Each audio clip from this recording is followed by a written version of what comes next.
the last time we covered the 90s. So now we're here at the 2000s. And we're still going to get to 2010s. But right now, what we're talking about is from 2000 to 2009, right? So, Jay, first of all, so this is probably like prime when you started breaking. So for you, what was your experience like in the 2000s? Man, so I started in '95, as you mentioned before, and entering Right. the 2000s, I was dabbling a little bit in high school. I started in elementary and intermediate, and when I got to high school, I was playing football, and from there, you got the helmet. I started head spinning helmets. At practice, people would tell me to mess around, so I would break, and then from there, they're like, "Oh, I know, my cousin on this side. Let's go battle him," type deal. So it was still kind of that was the big motivating drive, is knowing b-boys somewhere else. This is pre-competition and all that stuff. But so I dabbled with it in high school, and it was '03 that I really, really got back into it, and I knew, like, hey, this is what I wanted to do. I tried to do college for a little bit, but it was in '03, and some of the first videos that I got a hold of when I did get back into it, it was a freestyle session for sure. Um, Which one? was it the Queen Mary? I think it was the Queen Mary. So that was 2004? Yeah, yeah. Okay. So it was before that. No, it was 7. It was freestyle session 7. That was one of the first ones. The one that California, I believe, won that, right? Okay, word. Was it it's probably at the Alexandria. Was that the one where like Blue floor. huh? That was the blue floor one. That was the one that Yeah, Rock yeah, yeah, Force. yeah. That was probably 2001. 2001. It was Ground Zero and California in the finals. Yeah, 2001. 2001. That was a dope one. Yeah. That was the 2001. first time I seen Rock Force. I got a tape of them battling in the club, the family. That was the first time I seen a non-Rocksteady style that was Word. captivating. It was So that was IBE too. that was '92. No, that was IBE. Okay, yeah. That was the second IBE that time. That was Okay, the second IBE. Yeah. Rock so Force versus yeah. Family. Yep. Well, fast forward to that, we're seeing people do crazy stuff, but no one was really able to do it with style. And then we see that video with style elements. They're doing the crazy stuff. Rock's right is young then, he's still kind of coming up, but Yeah, yeah, yeah. still Yeah. dope. But Yeah. you had like the pole ones. Stilo was holding it down. Right. Of course, Remind. So I seen that, but I did see Havoc Coral as well. And as I always spoke about, and I spoke about with you, Little John is one of my greatest influences. Right. Everything about his style, he maintained elements of that '90s rock steady, versatile style. Power mixed very, very well with footwork, but he did, his stacks, his freezes, his levels that he was able to add to it, and the way he battled, the tenacity that he battled with. I mean, not many people were matching that. Maybe KML and stuff like that, but that's what I was seeing when I was getting back into it. So, with that coming up in the rock steady, where everything was based off the 6-step, was based off Burns. I was influenced by Flowmaster and Easy Rock. Seeing that, I was like, okay, shoot, like I kind of all that went to the back burner, and I was working on rollbacks because everybody was doing that then, and that was kind of like the staple. That was kind of like the 6-step. If you had a rollback, then you basically can compete. It's kind of like what the air flare is right now. It's that one move. So the rollbacks were popular. People were doing different things with that when I came back into it, and then I Battle Monkeys. That was actually in '01. I did go to Yep. Hawaii to see 01. monkeys that were coming to Hawaii. Battle Monkeys were coming down. They had a strong presence in Hawaii at that time and connection with the Hawaii B-boys. Yeah, Aries. Shout out to Aries and Akela. Yeah. Yep. I didn't Come know. on, man. Come on. Look who you're talking to. Yo, Look Art, who you're talking to. I got my ear and everything. there was one time in '01. It was called D-Boy Reunion. There was Battle Monkeys. Oh, word. Yeah. Like I've heard of it. You heard about it? Okay, word. Yeah, I heard. I wasn't there. I heard about it though. Like, So Artson and Akela, they were a squad. Artson as always, had dope foundation. His battle, intention was really really dope. So Battle Monkeys, it was Akela Artson and some Hawaii hitters, man. A lot of young kids came out of Hawaii. A lot of the Hawaii scene were young, talented kids too back then, man. So seeing that, that Lords of the Floor, that was that 01? Yeah, 01, and then 02 was the one with El Nino and Dizzy and Jasoul'S, and but 01 was like K, and the finals was K and Vengeance versus Ruin and Caveman. Really? Yeah. Oh, that was the first finals. That was the first finals. Yeah. So what I seen was styles were growing, the culture was evolving, and it wasn't just Rocksteady, who was the original super crew, really, right? They had the West Coast heads, they had the New York heads, of course, they had some Florida heads in it. We seen other crews that were starting to come up and develop, styles that were different from that. That was, it was dope, man. They were there at a certain point. They were bringing it to Rocksteady, which was my main influence. And, with that gave me a motivation, and I seen the longevity in it when I seen the style, and I seen because in the 90s, it was Rocksteady as far as my experience. I did lose touch of the forum and any media and any tapes beyond Overflow. The most modern tape I seen was the Rock Force and Family. I didn't see style elements at that time in the late 90s until I got back into it in 03. That's when I seen them. But with that, I went all in as an adult. I'm 18 at this point, and I moved to Oahu, which was a more the scene was bigger on that island.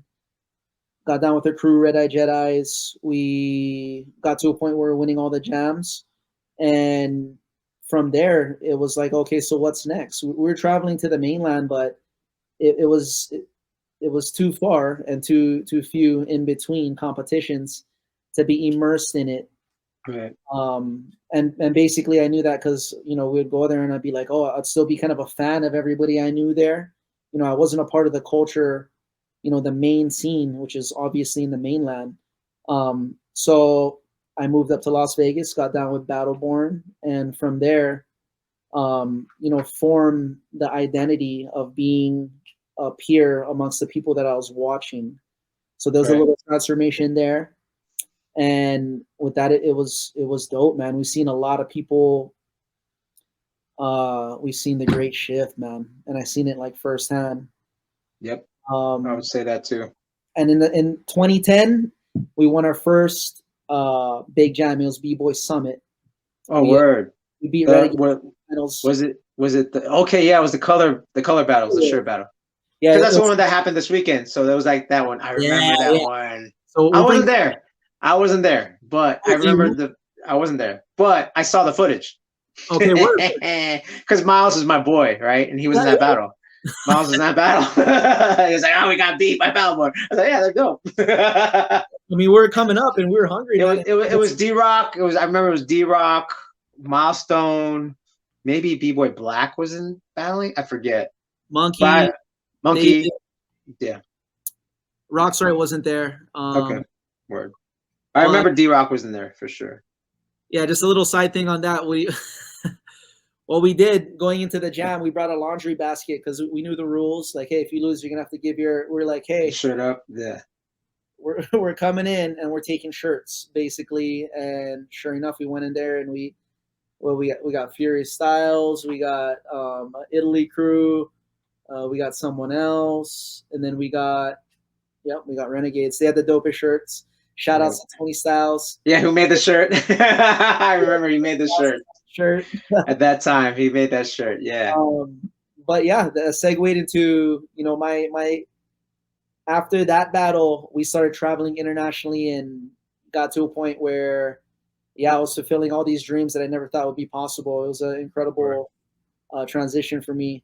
But we'll talk about the shift within all that. But I'd like to hear before we get into that, what the 2000s was like for you? I'll try to be as quick as I can. Yeah, yeah. Because there's a lot.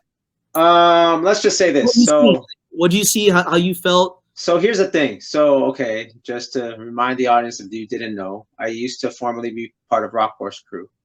So in '98, we were the last American crew to win Battle of the Year, and I was there present for that.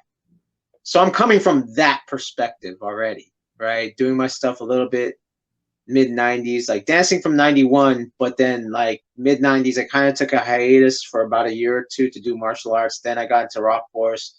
Then within 2 years of that, winning Battle of the Year, and then already kind of starting to see that part of traveling the world for a little bit of my time. Then 2000, kind of like I got out of Rock Force at the time. So then myself and Jive and Ivan started a crew called Hound Dog Truckers. So it was kind of like a reset for me. So I kind of had to like get rid of that identity of, okay, I was a world champion and start from scratch.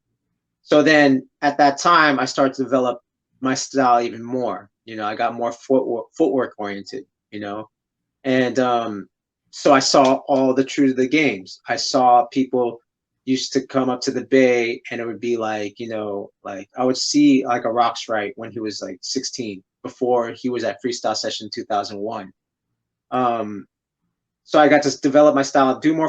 Zulu Gremlin moved to the Bay Area, so he became a mentor to me. Zulu Gremlin became a mentor to me. My Rock Strike, Politics, B-Boy Finesse from Renegades, and he started a theater show. So I started becoming part of that theater show. So that's where that's where I learned my proper foundation was from Zulu Gremlin. Oh, that's dope. I didn't know that. Yeah. So, but you know, so basically I learned that, but then I saw everyone else come up.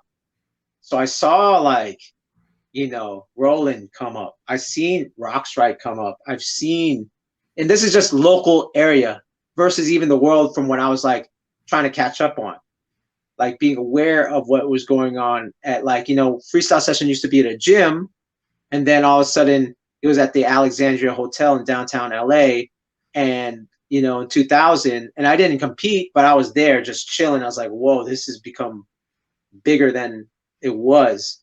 And at the time too, these tapes are getting, you know, when we last left the 90s episode, the Gearheads 90s episode, we talked about Freestyle Session from 97.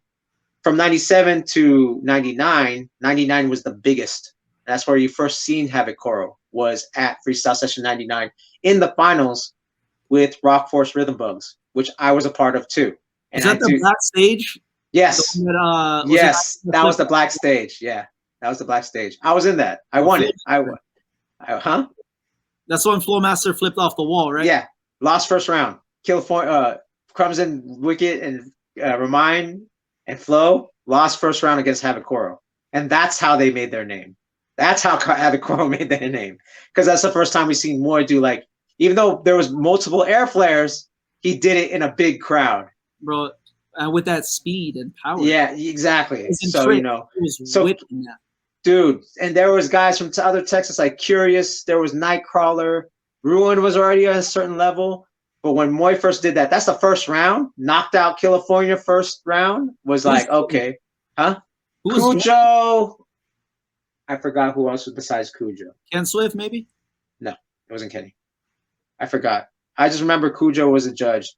And yeah, man, that was like pretty epic for Texas. That was like, that's when Texas was like, we're here.